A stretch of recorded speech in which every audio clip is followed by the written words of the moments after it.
ಅಗಸ್ತ್ಯ ಹಾಗೂ ಆನಂದ್ ಮಾತನಾಡಿದ ವಿಷಯವನ್ನು ತಿಳಿದು ಅದನ್ನು ಹರ್ಷವರ್ಧನ್ಗೆ ತಿಳಿಸಲು ಶಂಕರ್ ಹೊರಟನು.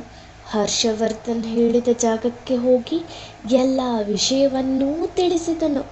ಇತ್ತ ಅಗಸ್ತ್ಯ, ಆನಂದ್ ಆನಂದ್ ಎದ್ದೇಳೋ ಎಂದು ಮಲಗಿದ್ದ ಆನಂದನನ್ನು ಎಚ್ಚರಿಸಿದನು. ಆ ಹೊತ್ತಿನಲ್ಲಿ ಅಗಸ್ತ್ಯ ಬಂದಿರುವುದನ್ನು ನೋಡಿದ ಆನಂದ್ ಹೆದರಿ, ಅಗಸ್ತ್ಯ ನೀನಾ ಇಷ್ಟೊತ್ತಲ್ಲಿ ಎಂದು ಕೇಳಿದನು. ಹಾ ನಾನೇ, ಹೆದರ್ಕೋಬೇಡ, ಬಾ ನನ್ನ ಜೊತೆ ಎಂದನು ಅಗಸ್ತ್ಯ. ಇಷ್ಟೊತ್ತಲ್ಲಿ ಎಲ್ಲಿಗೆ ಎಂದು ಕೇಳಿದನು ಆನಂದ್. ನೀನು ಬಾ, ನಾನು ಹೇಳ್ತೀನಿ ಎಂದನು ಅಗಸ್ತ್ಯ. ಅಗಸ್ತ್ಯನ ಮಾತಿಗೆ ಒಪ್ಪಿದ ಆನಂದ್ ಅವನ ಜೊತೆ ಹೊರಟನು. ಇಬ್ಬರು ಕಾರಿನಲ್ಲಿ ಪ್ರಯಾಣ ಬೆಳೆಸಿದರು. ಅಗಸ್ತ್ಯ, ಇವಾಗಾದರೂ ಹೇಳೋ ಎಲ್ಲಿಗಂತ ಎಂದು ಕೇಳಿದನು ಆನಂದ್. ಅರಳಿ ಮರದ ಹತ್ರ ಎಂದನು ಅಗಸ್ತ್ಯ. ಏನು, ಅರಳಿ ಮರದ ಹತ್ರನಾ? ನಿಂಗೇನು ತಲೆ ಕೆಟ್ಟಿದ್ಯಾ? ಇಷ್ಟೊತ್ತಲ್ಲಿ ಅಲ್ಲಿ ಏನಿರುತ್ತೆ ಅಂತ ಕರ್ಕೊಂಡು ಹೋಗ್ತಿದ್ಯಾ ಎಂದು ಕೇಳಿದನು ಆನಂದ್. ಅಲ್ಲಿ ಏನಿದೆ ಅಂತ ತಿಳ್ಕೊಳ್ಳೋಕೆ ಹೋಗ್ತಾ ಇರೋದು ಎಂದನು ಅಗಸ್ತ್ಯ. ನಿನ್ನ ಮಾತಿನರ್ಥ ಕೇಳಿದನು ಆನಂದ್. ಅಪೇಕ್ಷೆ ಮೇಲೆ ಬರ್ತಾ ಇರೋ ಆತ್ಮ ನಮಗೆ ಏನೋ ಸುಳಿವು ನೀಡ್ತಿದೆ ಅಂತ ಅನಿಸ್ತಿದೆ. ಅದಕ್ಕೆ ಆ ಆತ್ಮ ಅರಳಿ ಮರದ ಹತ್ರ ಬಾ ಅಂತ ಹೇಳಿತ್ತು. ನಾವು ಈಗ ಅಲ್ಲಿ ಹೋದರೆ ಏನಾದರೂ ಸುಳಿವು ಸಿಗಬಹುದು ಎಂದನು ಅಗಸ್ತ್ಯ. ಅದಕ್ಕೇನು, ಬೆಳಗ್ಗೆ ಹೋಗೋಕ್ಕಾಗ್ತಾ ಇರಲಿಲ್ವಾ ಎಂದು ಬೇಸರಗೊಂಡನು ಆನಂದ್. ಬೆಳಿಗ್ಗೆ ಟೈಮಿನಲ್ಲಿ ಜನಗಳ ಓಡಾಟ ಹೆಚ್ಚಾಗಿರುತ್ತೆ. ಈ ಸಮಯದಲ್ಲಿ ಯಾರೂ ಅಲ್ಲಿ ಓಡಾಡಲ್ಲ. ಇದೇ ಸರಿಯಾದ ಸಮಯ ಎಂದನು ಅಗಸ್ತ್ಯ. ಅಗಸ್ತ್ಯನ ಮಾತಿಗೆ ಮುಖ ಸೆಂಡರಿಸಿದ ಆನಂದನಿಗೆ ದೂರದಲ್ಲಿ ಯಾರೋ ನಡೆದುಕೊಂಡು ಬರುವುದು ಕಂಡಿತು. ಕಾರ್ ಮುಂದೆ ಸಾಗಿದಂತೆ ಆ ವ್ಯಕ್ತಿ ಯಾರು ಎಂಬುವುದು ಆನಂದನಿಗೆ ಸ್ಪಷ್ಟವಾಗಿ ಕಂಡಿತು. ಶಂಕರ್ ನಡೆದುಕೊಂಡು ಹೋಗುತ್ತಿದ್ದನು. ಅವನನ್ನು ನೋಡಿದ ಆನಂದ್ ಗಾಬರಿಯಿಂದ, ಅಗಸ್ತ್ಯ ಕಾರ್ ನಿಲ್ಲಿಸು, ಕಾರ್ ನಿಲ್ಲಿಸು ಎಂದನು. ಕಾರ್ ನಿಲ್ಲಿಸಿದ ಅಗಸ್ತ್ಯ, ಯಾಕೋ ಏನಾಯಿತು, ಯಾಕೆ ಕಾರ್ ನಿಲ್ಲಿಸಂದೆ ಎಂದು ಕೇಳಿದನು. ಅಲ್ಲಿ ಶಂಕರ್ ಹೋಗ್ತಿದ್ದಾನೆ ಎಂದನು ಆನಂದ್. ಏನು, ಶಂಕರ್ನ? ಅವನ್ಯಾಕೋ ಇಲ್ಲಿಗೆ ಬರ್ತಾನೆ? ಅದು ಇಷ್ಟೊತ್ತಲ್ಲಿ?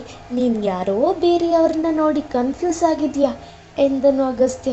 ಇಲ್ಲ ಕಣೋ, ನಾನು ನೋಡಿದೆ, ಅವನು ಶಂಕರನೇ ಎಂದನು ಆನಂದ್. ಶಂಕರ್ ಯಾಕೆ ಇಲ್ಲಿಗೆ ಬಂದ?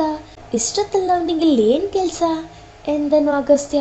ಅದೇ ಗೊತ್ತಾಗ್ತಿಲ್ಲ ಕಣೋ ಎಂದನು ಆನಂದ್.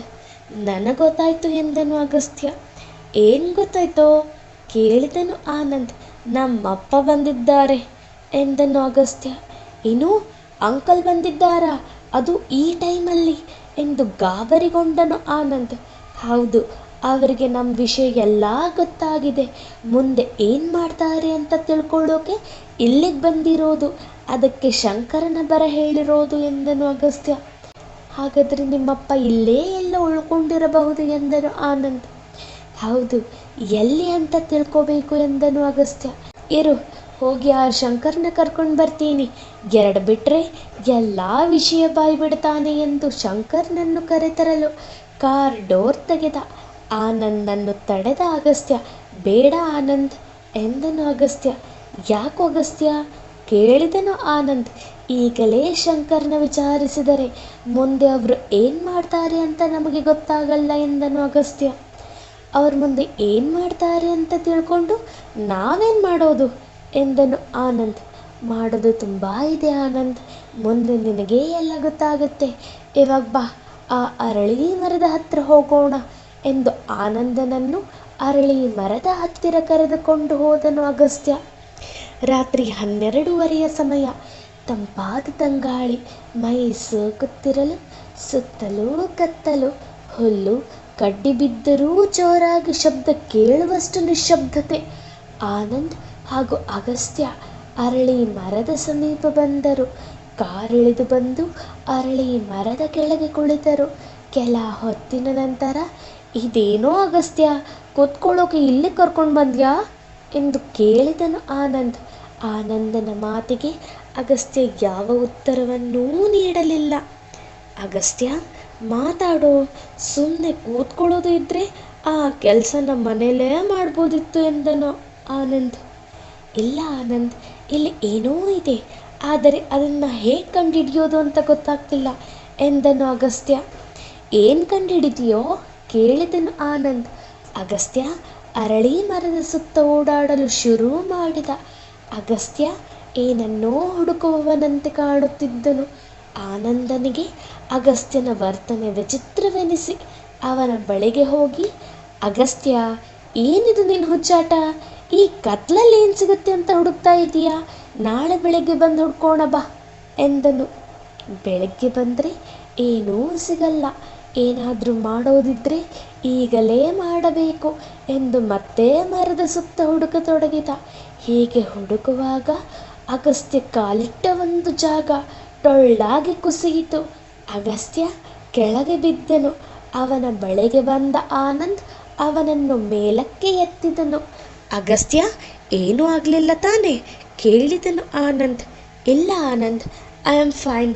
ಇದೊಂದು ಜಾಗ ಮಾತ್ರ ಈ ರೀತಿ ಇದೆಯೋ, ಇಲ್ಲ ಮರದ ಸುತ್ತ ಇದೇ ಥರ ಇದೆಯೋ ಎಂದು ತಲೆ ಮೇಲೆ ಕೈ ಹಾಕಿ ಯೋಚಿಸಿದ. ಆನಂದ್, ಮರದ ಸುತ್ತ ಈ ಜಾಗದಲ್ಲಿ ಟೊಳ್ಳಾಗಿದೆಯಾ ಇಲ್ವಾ ಅಂತ ನೋಡ್ಕೊಂಡು ಬಾ ಎಂದನು ಅಗಸ್ತ್ಯ. ಸರಿ ಎಂದು ಹೊರಟ ಆನಂದ್ ಅಗಸ್ತ್ಯ ಹೇಳಿದಂತೆ ಮರದ ಸುತ್ತ ಪರಿಶೀಲಿಸಿ ಬಂದನು. ಇಲ್ಲ ಅಗಸ್ತ್ಯ, ಮರದ ಸುತ್ತ ಬೇರೆ ಎಲ್ಲೂ ಜಾಗ ಟೊಳ್ಳಾಗಿಲ್ಲ ಎಂದನು Anand. Yes, we done it Anand, we done it. ಇದೇ ನಮಗೆ ಮೊದಲನೆಯ ಹೆಜ್ಜೆ. ಈ ಜಾಗನ ಮಾರ್ಕ್ ಮಾಡು. ನಾಳೆ ಸಂಜೆ 7 ಗಂಟೆ ಮೇಲೆ ಬಂದು ಅಗಿಯೋಣ. ಆಗ ಖಂಡಿತ ಏನಾದರೂ ಸಾಕ್ಷಿ ಸಿಕ್ಕೇ ಸಿಗುತ್ತೆ ಎಂದು ಸಂತೋಷಗೊಂಡನು ಅಗಸ್ತ್ಯ. ಇಲ್ಲಿ ನಿಜವಾಗ್ಲೂ ಸಾಕ್ಷಿ ಸಿಗುತ್ತಾ ಅಗಸ್ತ್ಯ ಕೇಳಿದನು ಆನಂದ್. ಯಾಕೆ, ಅನುಮಾನನ ಕೇಳಿದನು ಅಗಸ್ತ್ಯ. ಅಲ್ಲ, ಮರದ ಸುತ್ತ ಈ ರೀತಿ ಟೊಳ್ಳಾಗೋದು ಸಹಜ. ನೀನು ಇದನ್ನೇ ಕ್ಲೂ ಅಂತ ಅಂದ್ಕೊಂಡಿದೆಯಲ್ಲ, ನನಗೇನೋ ಸುಮ್ಮನೆ ಟೈಮ್ ವೇಸ್ಟ್ ಅಂತ ಅನಿಸುತ್ತೆ ಎಂದನು ಆನಂದ್. ನಾಳೆವರೆಗೂ ಕಾದು ನೋಡೋಣ, ನಿನಗೆ ಎಲ್ಲ ಗೊತ್ತಾಗುತ್ತೆ ಎಂದು ಮುಗುಳ್ನಕ್ಕನು ಅಗಸ್ತ್ಯ. ಅಷ್ಟು ಕಾನ್ಫಿಡೆಂಟಾಗಿ ಹೇಗೆ ಹೇಳ್ತೀಯಾ ಕೇಳಿದನು ಆನಂದ್. ಅದನ್ನೆಲ್ಲ ಕೊನೆಯಲ್ಲಿ ಹೇಳ್ತೀನಿ, ನಡಿ ಮನೆಗೆ ಹೋಗೋಣ ಎಂದು ಆನಂದ್ನ ಹೆಗಲ ಮೇಲೆ ಕೈ ಹಾಕಿ ಕಾರ್ನತ್ತ ನಡೆದನು ಅಗಸ್ತ್ಯ. ಇಬ್ಬರು ಕಾರ್ ಹತ್ತಿ ಮನೆಗೆ ಪ್ರಯಾಣ ನಡೆಸಿದರು. ದಾರಿಯಲ್ಲಿ ಹೋಗುವಾಗ ಅವರ ವಿರುದ್ಧ ದಿಕ್ಕಿನಲ್ಲಿ ಮತ್ತೊಂದು ಕಾರ್ ಹೋಗುವುದನ್ನು ಅಗಸ್ತ್ಯ ಹಾಗೂ ಆನಂದ್ ಇಬ್ಬರೂ ಗಮನಿಸಿದರು. ಆನಂದ್, ಇದೇನು, ಇಷ್ಟೊತ್ತಲ್ಲಿ ಕಾರ್ನಲ್ಲಿ ಯಾರು ಹೋಗ್ತಿರಬಹುದು ಕೇಳಿದನು ಅಗಸ್ತ್ಯ. ಯಾರೋ ಎಸ್ಟೇಟ್ ಓನರ್ ಇರಬಹುದು, ಕೆಲಸ ಮುಗಿಸ್ಕೊಂಡು ಹೋಗ್ತಿದ್ದಾರೆ ಎಂದನು ಆನಂದ್. ಹಾಂ ಎಂದು ಸುಮ್ಮನಾದನು ಅಗಸ್ತ್ಯ. ಮನೆಗೆ ಹೋದ ಅಗಸ್ತ್ಯ ಹಾಗೂ ಆನಂದ್ ಇಬ್ಬರೂ ಮಲಗಿದರು. ಮರುದಿನ ಬೆಳಗ್ಗೆ ಅಗಸ್ತ್ಯನ ಕೋಣೆಯ ಬಾಗಿಲು ಬಡಿದನು ಆನಂದ್. ಅಗಸ್ತ್ಯ, ಅಗಸ್ತ್ಯ, ಅಗಸ್ತ್ಯ, ಬಾಗಿಲು ತೆಗಿ, ಅಗಸ್ತ್ಯ, ಅಗಸ್ತ್ಯ ಎಂದು ಗಾಬರಿಗೊಂಡನು. ಅಗಸ್ತ್ಯನ ಕೋಣೆಯ ಬಾಗಿಲನ್ನು ಬಡಿಯುತ್ತಿದ್ದನು. ರಾತ್ರಿ ತಡವಾಗಿ ಮಲಗಿದ ಅಗಸ್ತ್ಯನಿಗೆ ಬಾಗಿಲು ಬಡಿಯುವ ಶಬ್ದ ಕೇಳಲಿಲ್ಲ. ಅಗಸ್ತ್ಯ, ಅಗಸ್ತ್ಯ ಎಂದು ಮತ್ತೆ ಬಾಗಿಲು ಬಡಿದನು ಆನಂದ್. ಈ ಬಾರಿಯ ಶಬ್ದಕ್ಕೆ ಎಚ್ಚೆತ್ತ ಅಗಸ್ತ್ಯ ತನ್ನ ಕೋಣೆಯ ಬಾಗಿಲನ್ನು ತೆರೆದನು. ತನ್ನ ಮುಂದೆ ಗಾಬರಿಯಿಂದ ನಿಂತಿದ್ದ ಆನಂದನನ್ನು ನೋಡಿದ ಅಗಸ್ತ್ಯ, ಆನಂದ್, ಏನಾಯ್ತೋ, ಯಾಕೆ ಗಾಬರಿ ಆಗಿದ್ದೀಯಾ ಎಂದು ಕೇಳಿದನು. ಅದು ಅಲ್ಲಿ ಅಲ್ಲಿ ಎಂದು ತಡವರಿಸುತ್ತಾ ತನ್ನ ಒಣಗಿದ ಗಂಟಲನ್ನು ಒದ್ದೆಗೊಳಿಸಲು ಉಗುಳು ನುಂಗಿದನು ಆನಂದ್. ಅದೇನಂತ ಸರಿಯಾಗಿ ಹೇಳೋ ಕೇಳಿದನು ಅಗಸ್ತ್ಯ. ಅದು ಅಲ್ಲಿ ಅರಳಿ ಮರದ ಹತ್ರ ಎಂದು ಅರ್ಧಕ್ಕೆ ಮಾತು ನಿಲ್ಲಿಸಿದನು ಆನಂದ್. ಅರಳಿ ಮರದ ಹತ್ರ ಏನೋ ಕೇಳಿದನು ಅಗಸ್ತ್ಯ. ನೀನು ಬಾ ಹೇಳ್ತೀನಿ ಎಂದು ಅಗಸ್ತ್ಯನ ಕೈ ಹಿಡಿದು ಕಾರ್ ಹತ್ತಿ ಹೊರಟನು ಆನಂದ್. ಇಬ್ಬರು ಕಾರ್ ಹತ್ತಿ ಅರಳಿ ಮರದ ಹತ್ತಿರ ಹೋದರು. ಅಲ್ಲಿ ಅರಳಿ ಮರದ ಸುತ್ತ ಜನ ಸಾಗರವೇ ಸೇರಿತ್ತು. ಆ ಜನರನ್ನು ನೋಡಿದ ಅಗಸ್ತ್ಯನಿಗೆ ಆಶ್ಚರ್ಯವಾಯಿತು. ಕಾರೆಳೆದು ಬಂದ ಅಗಸ್ತ್ಯ, ಆನಂದ್, ಏನೋ ಇದು, ಇಷ್ಟೊಂದು ಜನ, ನಿನ್ನೆ ರಾತ್ರಿ ನಾವು ಬಂದಿದ್ದೇನಾದರೂ ಗೊತ್ತಾಯ್ತಾ ಕೇಳಿದನು ಅಗಸ್ತ್ಯ. ಇಲ್ಲ ಕಣೋ, ನೀನು ಬಂದು ನೋಡು, ನಿನಗೇ ಗೊತ್ತಾಗುತ್ತೆ ಎಂದನು ಆನಂದ್. ಆನಂದನ ಜೊತೆ ಅರಳಿ ಮರದ ಹತ್ತಿರ ಬಂದ ಅಗಸ್ತ್ಯ ಅಲ್ಲಿದ್ದ ಜನರನ್ನು ಸರಿಸಿ ಮುಂದೆ ಹೋಗಿ ನಿಂತನು. ಅಲ್ಲಿ ಒಬ್ಬ ವ್ಯಕ್ತಿಯ ಕೊಲೆಯಾಗಿತ್ತು. ಅಗಸ್ತ್ಯನಿಗೆ ಆ ದೃಶ್ಯ ನೋಡಿ ಭಯವಾಯಿತು. ಮುಖ ಕೆಳಗೆ ಮಾಡಿ ಬಿದ್ದಿದ್ದ ಆ ವ್ಯಕ್ತಿಯ ದೇಹದಿಂದ ರಕ್ತ ಸುರಿಯುತ್ತಿತ್ತು. ಅಗಸ್ತ್ಯ ಬೆವೆತು ಹೋದನು. ಘಟನೆ ನಡೆದ ಸ್ಥಳಕ್ಕೆ ಪೊಲೀಸರು ಬಂದರು. ಅಲ್ಲಿ ನೆರೆದಿದ್ದ ಜನರನ್ನು ಹಿಂದಕ್ಕೆ ಸರಿಸಿದರು ಪೊಲೀಸರು ಆ ದೇಹವನ್ನು ನೇರವಾಗಿ ಮಲಗಿಸಿದರು. ಒಂದೇ ಬಾರಿ ಅಗಸ್ತ್ಯನಿಗೆ ಸಿಡಿಲು ಬಡಿದಂತಾಯಿತು. ಆಕಾಶವೇ ಕಳಚಿ ಬಿದ್ದಂತಾಯಿತು. ಆನಂದ್ ಬೆಚ್ಚಿ ಬೆವರಿದನು.